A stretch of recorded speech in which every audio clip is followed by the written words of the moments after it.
And we begin tonight with a Waste Watch report. Thanks for joining us here at 11. I'm Preston Phillips. Several elected leaders are raising serious concerns tonight about a forensic evaluation of the King County Regional Homelessness Authority. It found millions of King County taxpayer dollars unaccounted for and tens of millions of dollars more in the red. KCRHA's Tyler Cunnington live tonight in Seattle with what those in office are saying and the key takeaways from this new report. Tyler?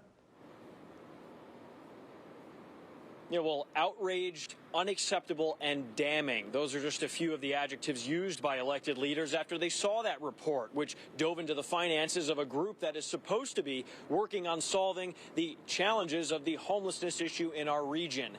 Now, some are calling for it to be dismantled altogether, while others would like it to just be put on the right track once and for all.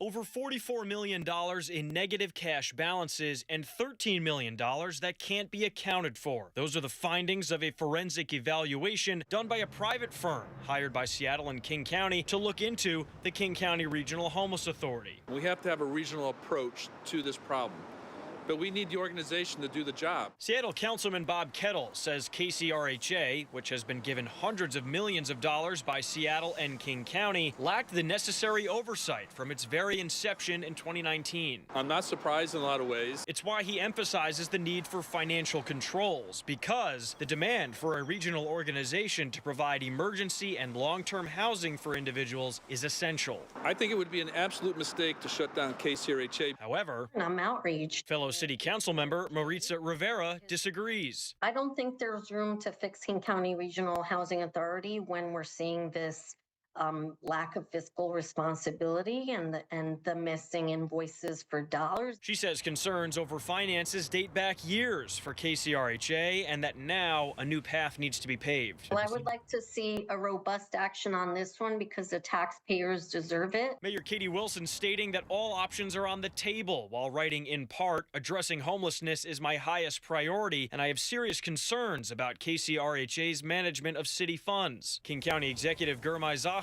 sharing the county's next steps after the audit, writing in part, we have a responsibility to ensure this system delivers results, operating with greater efficiency, full transparency, and strong accountability.